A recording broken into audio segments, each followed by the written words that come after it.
What's going on, folks? Today, my name is Rob Basedow, accompanied by my team, and we bring you the Remembrance Project. This is a project I've been thinking of over a year, been talking to family members and friends about far and wide, and today we're going to dive into the common folk from around our area and learn stories about them and their untold ones. Today we have a beautiful story, and she happens to be my grandmother. Her name is Carmela Franzone, and today we take you on that journey. We hope you enjoy. How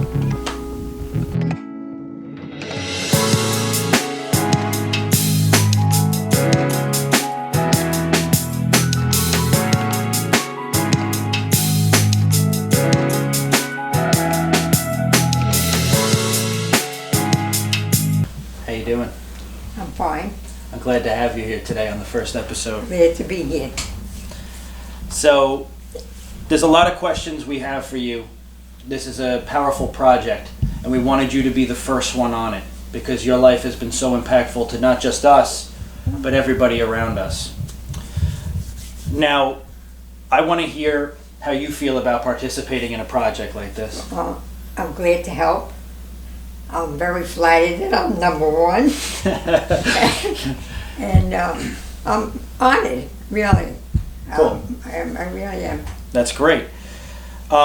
Now, I'm gonna need, let me hear you say your full name for the camera. What's your full name? Carmela Maria Franzone. Okay. Now, I'm gonna start with a couple of questions that, may be comfortable for you with childhood. All right? Now, how many siblings did you have growing up? Including me, 10. 10. Okay. Can you name them off? Yes. They have to be in order. Okay. I have my brother Mario. He was the oldest. My sister Delma. Okay. My sister Disma, which we called her Mary. Okay. My sister Elda. These names are all Italian names. Italian heritage names. They were Italian opera singers that my parents loved. So they actually named a couple of my sisters after these opera singers that they loved. Wow. That's why you never hear of a name Disma or Elda. And then there was Josephine. Okay. And then there was a sister of mine who they named me after, who passed away. Okay. She was a baby. She was maybe 7 months old. Not quite a year. I'd say 7 months old. And her name was Carmela? And her name was Carmela. And then I was born and they named me after her. Okay. And then after me came my brother Michael. Mikey Mike. Mike. And then after that came my sister Rosie. Rose. And then after that came my brother Tony, who was the baby of the family. Okay. Okay. Now, we talked about this in different moments, but we're going to talk about it again. How did being named after a sibling that had just passed affect you? At the beginning, when I first heard it, it wasn't a name that I wanted to begin with. Okay. What did you want? I would have liked Debbie. Debbie. Okay. But I was honored that they did name me after her, because she, it was a shame that she didn't live. She caught this crib, they called it at that time, they called it crib disease. Mm-hmm. They never found out actually what she died from. She was a baby, so they called it just crib disease. They found her, she was breathing one minute, next minute she wasn't. Oh, and it was pathetic, really. Yeah. And you have to understand that at that time, in those years, the early years, they didn't have funeral parlors and stuff. So everything was done in the house. So it left very, very hard impressions on everybody, Yeah. My mom had passed away. And when did she pass away? She was only 42 years old. I was 9 years old. So my dad and my older sister and brother actually raised us. We all stood together. What could I tell you? It was really heartbreaking, you know. But we were, I don't know if you want me to say, but we were a happy family, even though we had nothing. We were poor. Poor. But we didn't realize we were poor because everybody was poor at that time. Yeah. It was wartime. So this was around World War II, you would say? World War II. And my mom kept getting these headaches, and so they took her to the hospital. And on the way to the hospital was in the city, New York City. Okay. And she had a stroke, and she lost her voice. So she was put into a hospital, and she passed away. And that's another thing. Like I said, they had to wake at home. So Now, how did that affect you at such a young age? mentally, it bothered me for years. It did. It did bother me because I kept seeing it. And my dad, at that time, all houses, all apartments had string lights.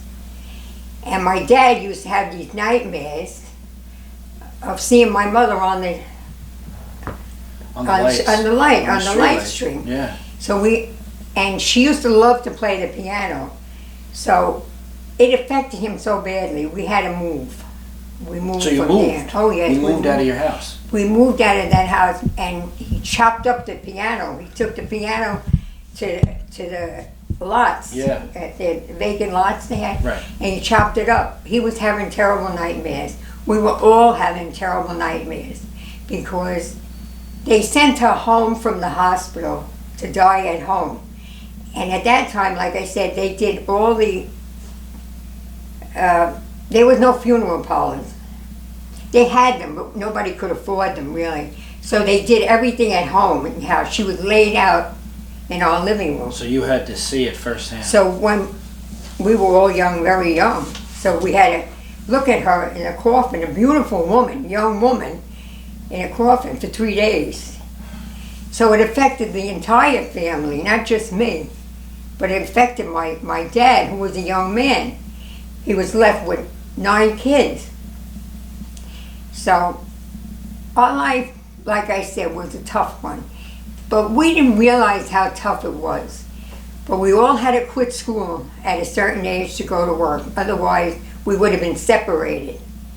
They would have put each one in different facilities. Different that way. places. At that time, they called it a home. Now, where did you grow up? Where were you born when you grew up? I grew up in Forest Hills, and it's in Jamaica. Okay. And I had a lot of good friends, most of them Jewish descent, which was a fantastic time, you know. I'm sure you were able to experience different foods and different Oh yes, my dad was a great cook, and not only a great cook, but a great winemaker. And that's another thing.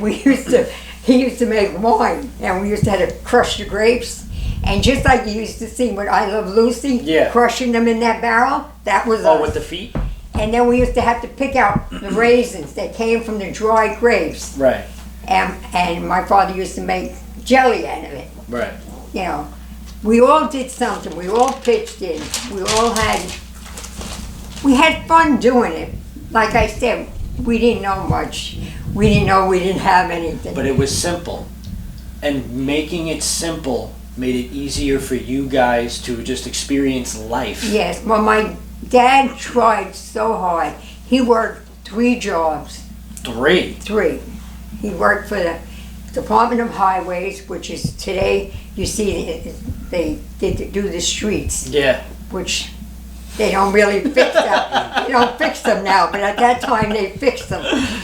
Right? Yeah. And he did that, and then he worked he drove a truck at night. Wow. He did a lot, and then he did cleaning buildings in the afternoon, when he came home from his city job. He did have a city job. He made $7 a day. A day. We lived on that. That's why each one of us had to quit school and go to work. Now me, I was very young. But I had originally started at 10 years, 11 years old, Right. babysitting for this Jewish family who gave me 25 cents an hour.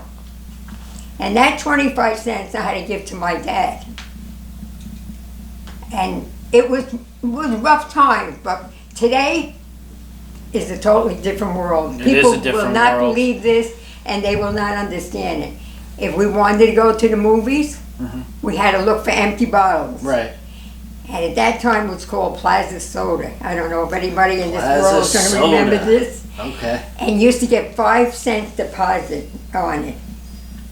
And we used to save it to get to 12 cents to go to a movie, which was 15 cents. It was 12 plus 3 cents tax. Oh, wow. And we used to see, but you got a lot for your money. They always get you with tax, even back then. Yes, oh yes. Listen, but you got a lot for your money. We could stay there all day. We saw 3 cartoons, a long newsreel, and 2 shows. So you're telling me I got to pay $18 to see a B-rated movie now? That's right. Yeah? That's right. funny. And then, then the war, we had the war. And my mom died at wartime. So That probably didn't make it any easier. it was very, very hard. Now, My dad at that time, became an air raid warden. And that's somebody that, we used to have air raid sirens come that told you to shut your lights and take shelter. for any Thank God it attacks. was all practice. But he used to walk the streets to make sure everybody had their lights closed and people were in shelters. So he was out, even God forbid the bombs came, Yeah, he would have been killed, right? of course. So he volunteered. He was a volunteer for that. And then we helped wartime. We collect newspapers. We donated, we sold war bonds. They called it war bonds War at bonds. the time. And donated all that to the servicemen and their families. Let me ask you, speaking on war, because wartime is very difficult, is your family the religious type? A very, very, very religious. Do you mind me asking what If religious? it wasn't What do you practice? What was your religious belief? Catholic, Catholic. we're Catholic. Okay. And we were very, very religious. In fact, if it wasn't for the nuns, I don't know if we would have sought mostly anything. They were always around to help us, Right. the nuns. They took part, they took us places, they entertained us. It was a different type of nun than you see today. Today. It was called, they just wore hats. Yeah. They didn't wear the The habit, whole garment stuff and they have. everything like that. And they took us to the city. They took us to Radio City. Only Yeah. the young siblings, the other, of my family, which So consists of me. So the church, in a way, took care of you guys. Yes. Okay. And then I was lucky enough. There was a neighbor that took a liking to me, and she became like a second mom to me. Don't forget, I was 9 years old. And then, 10, 11, 12. And she'd take me to the city, and she's the one that, first time I saw the Statue of Liberty, Yeah. and first time I went up to the mountains. Yeah. We did none of this. We had none of this. Yeah. We're lucky we had food. Right. But we did have food that my father made that was very good. Okay. But growing up, my mom was the one that used to Used say to- everything was homemade. Everything was homemade, yeah. I remember you So- telling me that. Now, let's time skip a little bit, if we may. Yeah. Now, you were being raised during the wartime. I want to jump to the 50s and 60s. Well, I got married very young, Robbie. Okay. So I had just turned 19. Okay. I was engaged at 17. And you have to understand that years ago wasn't like today. In order to have a say in our house, we had to become 18 years old. My dad was very strict. He was really very strict with the girls because he was always nervous about The guys. Yeah, you had to be a father and a mother. Of course. So he used to say, I only want to meet the guy that you're going to marry. You know. And if we brought home any boys, they had to stay outside. We had a stoop. We used to sit on the stoop. And he used to talk to them there. And he used to give the okay. Like, okay, I like him. I like him. Okay. You know, with Like the up to him. Godfather. He's like, Yeah. So we were all, let's put it this way, very anxious to be out on our own, to live our own life. At that time, you know, don't forget, it was my like I said, my dad was a good guy, but he was very strict. So I got married very young, which was unfortunately. Had a great guy, but don't ever get married too young. It works for some people, but it didn't work for us. It doesn't for everybody. And it didn't work for 5 of my siblings. Of course. We each got married too young. It didn't work out. Now, For either way, we got divorced. I met my second husband, which Okay. is Bill, which was fabulous. I can't say the first one wasn't fabulous. He was good too. of course. But it was different world, different time, Exactly. Different time frame. and he had less than he didn't have much either. Yeah. So it was like 2 poor people together. Now, to touch a little bit more, let's head over to the 60s for a second. Okay. The 60s. What? We have all different things going on. We have the start of go-go. We have the start of some of the most famous rock and roll stars coming to be. Okay? I heard that you actually took your son to See Woodstock. the Beatles. Where was that? Woodstock? Or where did you see? We went to Woodstock with Bill. You did? I was at Woodstock. And And what was that like, Woodstock? Because that, you know, you can't describe it. You have to be there. But you got to understand, at that time, it was a no bra type of thing. yeah. All hippies. We slept outside. Yeah, We had a ball. That's all I can of say. course. You know. And then the next big experience we had that time is I was able to take my son to see when the Beatles came. Now the boys from That was Liverpool. at Shea Stadium. That was the first time they came to America, Yeah, and we were lucky. He was lucky enough to see to them. see that. You too. It was a big, yes, too. for me, I loved them. It was You were a big fan. It was a big, yeah, it was a crazy Now- time. We're gonna jump ahead. Now this is a major time skip, but this is a time skip because after that you had your daughter, right? Yes.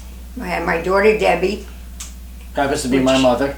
that's right, which is your mother. Now we skip ahead past that. You're happily married. You moved to Ronkonkoma. What year would you say you came out here? Well, it's 25 years. 1990? Is it Yeah, 90? 90. 90? I think it's 1990. Okay, so you've been here you've been a resident here for a while, Yes. and you've gotten to see your family grow, and you've gotten to see different things transpire.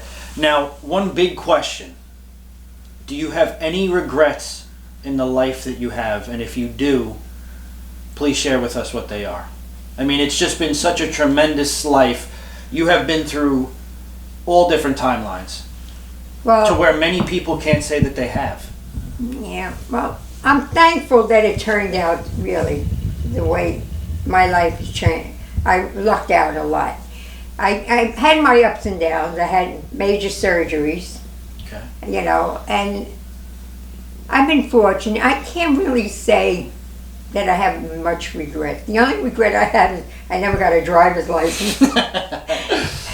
You know, but I I think I've been pretty lucky. I think God's been good to me. He has. That's all I can say. I He mean, has. I don't have, like I said, the only regret I have is that I didn't get a driver's license. Other than that, and that the fact that I wish I would have been able to do what I wanted to do. I wanted to be in show business. I wanted to be a rockette. Really? You know, A rockette at Radio City? Radio City rockette. Wow. But like I said, I had a very strict father, and he didn't believe in that. You know, he just was what it was. You know, so that is my biggest regret. Right. I would have loved to have been able to travel more because I was that You time. found a passion. Let's put it this way: out of all the siblings, I'm like the black sheep. I wanted to be more carefree. Yeah. I didn't want to be told what to do. And they were more I wanted reserved. to do it, you know. Yeah. I didn't envy anybody. Thank God I didn't. Yeah. Because life to me is what you make it. Okay. You know, you can't ask people to do everything for you. We had to learn by ourselves. Now, there's one saying you always told me: the world doesn't owe you anything. No, you What- owe the world. You owe the world, That's right. and that's You one that's that. if you that's don't one- help yourself, nobody's going to help you. Okay. They're going to say they're going to help you, They don't always follow but through. they don't always show. I mean, Now, this question, this is a powerful one because throughout the years that you have been around, you had children, you had grandchildren. Okay. Are you proud of what they became? Are you proud of the legacy that you've left yes. to be remembered? Yes, well, as far as my children, I couldn't be more proud. They never disappointed me. As far as my grandchildren, well. And now I have 3 great grandchildren. So I'm glad I reached the age to enjoy them. You've seen it all. And I stayed well enough to enjoy them. That's wonderful. Thank you. Now, is there anything you want to mention? Anything else you want to add? I just want you to know, Rob, I wish you a lot of luck with this. It was a pleasure. And thank you both. You're welcome. Now, we want to thank you for taking the time to participate in this project. The Remembrance Project will go on for as long as people want it to. Yes. And thank you so much for being a part of the first podcast. Thank you. Okay. Thank you, guys.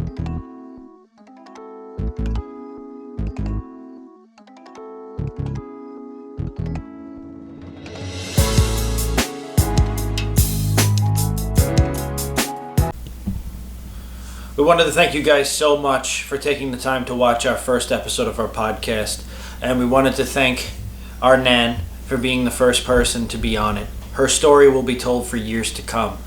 We look forward to the many new episodes and series that we have planned for you guys. Thank you so much for the constant push. And we'll see you next time. This is Keith. He's the writer. He will be writing all of our podcasts from top to bottom. We also have our film production manager in the background and lead editor, Rob Starsky. We wanted to thank you guys again. We have so many people involved in this project. Thank you. Thanks for watching, guys.